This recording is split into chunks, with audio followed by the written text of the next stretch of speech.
तो पिछले वाले वीडियो में हम लोग ने देखा था ये basic torsional equation. This is very very very important. ठीक है, इसके बिना बात नहीं बनेगी, इसलिए पहले वाले वीडियो को ज़रूर देखो और उसके बाद इसमें कंटिन्यूटी करना है। इसमें खैर कुछ ज़्यादा थ्योरेटिकल पॉइंट ऑफ व्यू से बचता नहीं है, क्वेश्चंस अलग अलग फॉर्म में आते हैं। ठीक है, उसी पर हम लोग आज बात करेंगे। ठीक है, सबसे पहले तो ये सॉलिड शाफ्ट के लिए अगर टाउ मैक्स का वैल्यू पूछे तो फॉर्मूला याद रहे तो बेटर है, otherwise you can derive it also. Tau by R max is equals to T by J होता था। ठीक है, यानी tau is equals to T R max by J. अब जे का वैल्यू तो अपन को पता ही है ना, pi by 32 D to the power 4। ठीक है, सॉलिड शाफ्ट के लिए। और आर मैक्स हो जाएगा टी बाई टू, तो यहाँ से ये आ जाएगा 16 T by pi D Q, ये याद रखना। और हॉलो शाफ्ट के लिए वही same derivation, T into D not by two pi D naught cube 1 minus के क्यूब आर फोर। बस यहाँ पर चेंजेस ये आएगा कि एक extra factor 1 minus K to the power 4 introduce हो जाएगा। ठीक है, और वेरिएशन ऐसे आएगा, यहाँ पे सबसे कम, फिर आउटर रेडियस पे सबसे ज़्यादा। ठीक है, देखो बहुत सिंपल सिंपल इसमें क्वेश्चंस आते हैं। सॉलिड सर्कुलर शाफ्ट दे दिया है। ठीक है, डायमीटर 40 mm है और उस पर टॉर्क जो लग रहा है वो 1200 है। Modulus of rigidity 80 giga pascal. अपने को पूछा है टाउ मैक्स बताओ और थीटा बताओ अगर लेंथ इतना। अभी हम लोग ने टाउ मैक्स का तुरंत फॉर्मूला देखा है कि टाउ मैक्स जो होता है सॉलिड सर्कुलर शाफ्ट के केस में 16 T by pi D cube होता है। तो टाउ मैक्स कितना हो जाएगा 16 T by pi D cube.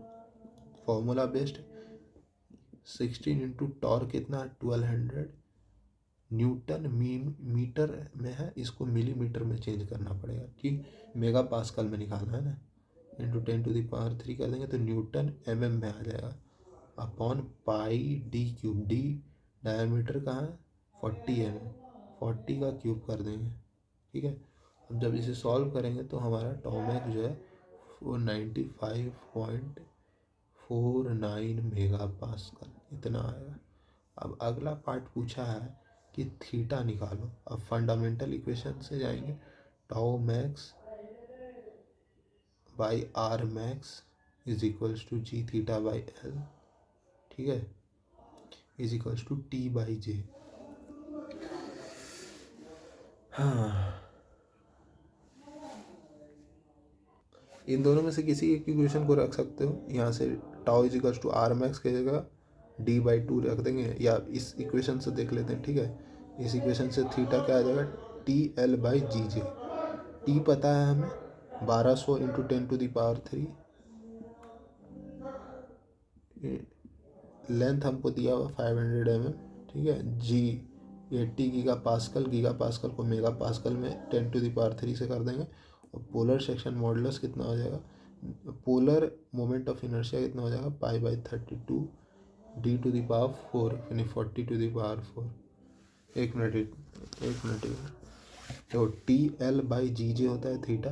T कितना हो जाएगा 1200 न्यूटन मीटर में, न्यूटन में करेंगे 1200 into 10 to the power 3। Length कितना 500 से मल्टीप्लाई किया गया। जी कितना था 80 गीगा पास्कल, गीगा पास्कल को मेगा पास्कल में करेंगे तो 80 into 10 to the power 3। J क्या हो जाएगा polar section modulus pi by 32 D to the power 4। यहाँ से थीटा जो है वो रेडियंस में आएगा। ठीक है, अपने को डिग्रीज में पूछ रहा है, ऑप्शंस में मान लो डिग्रीज में दिया रहे तो 180 डिग्रीज बराबर होता है पाई रेडियंस। ठीक है, तो यहाँ से 1 डिग्री बराबर पाई बाई एस 180, तो इतना डिग्री बराबर पाई बाई 180 से इसे मल्टीप्लाई कर देंगे तो डिग्रीज में आ जाएगा। सिंपल क्वेश्चन है, सेम वेराइटी का प्रॉब्लम हॉलो के लिए भी पूछ सकता है, तो उसको कराने का कोई सेंस नहीं बनता।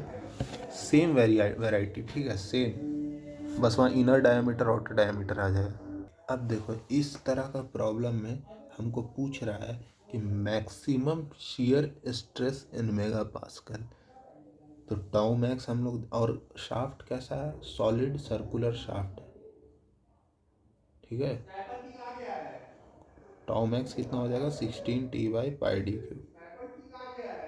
अब देखो टी का वैल्यू सबसे ज़्यादा जहाँ होगा वहीं पे टाउ मैक्सिमम होगा, ठीक है। टी का वैल्यू ए बी सेक्शन में कितना है 0। इस साइड से देखो या इस साइड से देखो, इस साइड पे तो हिंज लेना पड़ेगा, हिंज का सपोर्ट, फिक्स सपोर्ट भी लेना पड़ जाएगा, तो इधर बेटर है इस साइड से देखते हैं। तो ए बी सेक्शन में 0, इस वाले सेक्शन में कितना हो जाएगा -2, ठीक है। और इस वाले सेक्शन में हो जाएगा -2 +5, यानी इस वाले सेक्शन में 3, यहाँ -2, यहाँ 0, ठीक है। सबसे ज़्यादा हमको टी का वैल्यू कहाँ मिल रहा है इस सेक्शन में, ठीक है। तो टाउ मैक्स इसी के करस्पॉन्डिंग आ जाएगा 16 इंटू किलो न्यूटन में है ना, किलो न्यूटन मीटर में है, ठीक है। इसको न्यूटन मीटर में करना पड़ेगा। 3 इंटू 10⁻³ न्यूटन मीटर में है, न्यूटन में करना पड़ेगा क्योंकि डायमीटर वगैरह सब में दिया है। 10⁻³ एक एक्स्ट्रा और मल्टीप्लाई करना पड़ेगा, पाई इंटू डायमीटर कितना आ जाएगा, डायमीटर दिया हुआ 40 ये हो जाएगा, ठीक है। अब अगला पार्ट इसने पूछा है नेट कितना एंगल ऑफ ट्विस्ट ऑफ ए, इस ए पॉइंट का एंगल ऑफ ट्विस्ट कितना होगा। अब देखो इस फिक्स्ड पॉइंट के रिस्पेक्ट में इस ए पॉइंट का हमको निकालना है थीटा ए। तो ये तो वही बिल्कुल एक्सियल लोडेड केस के तरह हो गया कि सभी सेक्शंस का अलग अलग निकाल लो, क्योंकि हर सेक्शन में टॉर्क अलग अलग है। Theta B C plus theta A B, और थीटा होता है TL/GJ for first section, TL/GJ for second section. यहाँ L/GJ कॉमन आ जाएगा, ठीक है।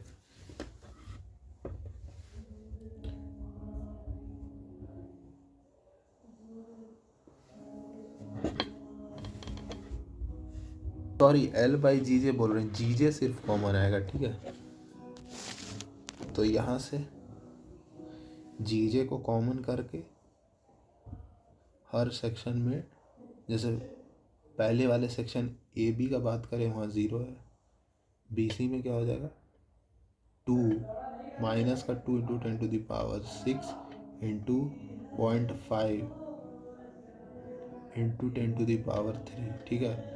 फिर प्लस का 3 इंटू 10⁻6 इस वाले सेक्शन CD सेक्शन में इंटू 0.6 इंटू 10⁻3, ठीक है।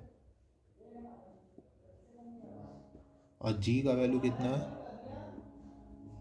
80 गीगापास्कल। तो 80 मेगापास्कल में कन्वर्ट करने के लिए सभी चीज़ को मेगापास्कल में करना है, 80 इंटू 10⁻3, और J लिख देंगे π/32 d⁴। यहाँ से जो थीटा आ जाएगा वो डिग्रीज में आ जाएगा, उसको रेडियन में कन्वर्ट कर लेंगे। देखो ये एक नया टाइप का क्वेश्चन है, ठीक है। Find the ratio of hollow shaft and a solid shaft of same weight are same, ठीक है, for both the material. Weight same है, ठीक है, एंड मटेरियल, ठीक है, सेम वेट है, मटेरियल भी सेम है। तो assume D inner by D outer 0.5 for hollow shaft, ठीक है।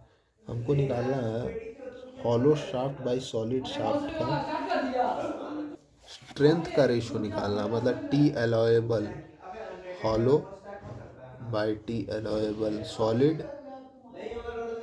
ये हो जाएगा। तो आपका ZP हॉलो, क्योंकि स्ट्रेंथ का मेजरमेंट यही देता है पोलर सेक्शन मॉडुलस, ठीक है, ZP सॉलिड, ठीक है।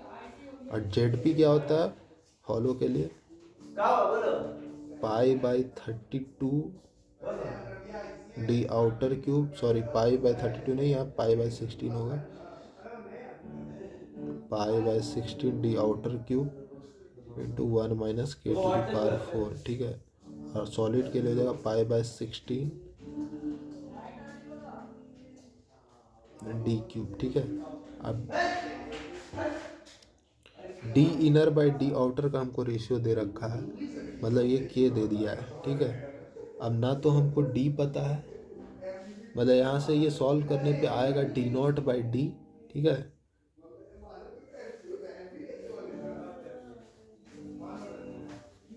Into 1 - 0.5 to the power 4। हमको D O by D I दिया हुआ था 0.5, ना कि डी ओ बाई डी दिया हुआ था। तो डी ओ बाई डी यहाँ पे इसका वैल्यू हमको नहीं पता, उसके लिए हम किसका हेल्प लेंगे, सेम वेट दे रखा है, a weight of hollow is equals to weight of solid.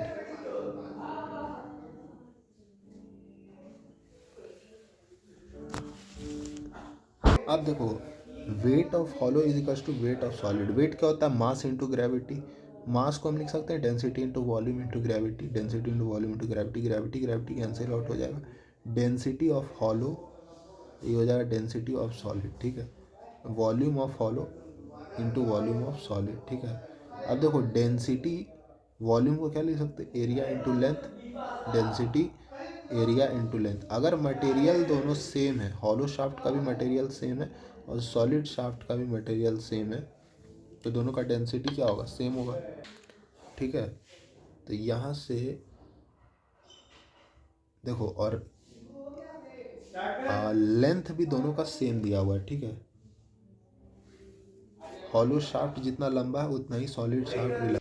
तो यहाँ से दो चीज़ कट जाएगा, डेंसिटी इंटू लेंथ, बचता है area of hollow is equals to area of solid. ये हो जाएगा हमारा π/4 D outer square minus D inner square. ये हो जाएगा हमारा π/4 डी स्क्वायर।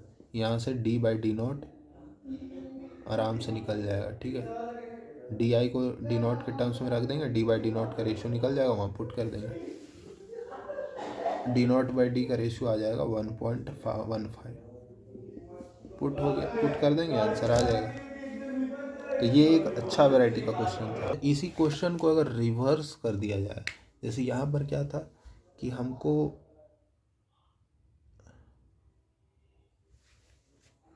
वेट सेम दिया हुआ था, हमको स्ट्रेंथ का रेशियो निकालना। अब कि हम बोल रहे हैं वेट सेम नहीं है, वेट का रेशियो निकालो और स्ट्रेंथ सेम है, ठीक है। स्ट्रेंथ सेम है और लेंथ वगैरह सेम है, सेम स्ट्रेंथ और लेंथ, ठीक है। वेट का रेशियो निकालो, hollow shaft by solid shaft, और स्ट्रेंथ सेम है और लेंथ सेम है, ठीक है। और D inner by D outer 0.5 है हॉलो शाफ्ट के लिए। तो यहाँ कैसे निकलेगा, W hollow by W solid, gamma density into volume, area into length, density into area into length, density density length length, area of hollow by area of solid आ जाएगा π/4 D outer square minus D inner square by D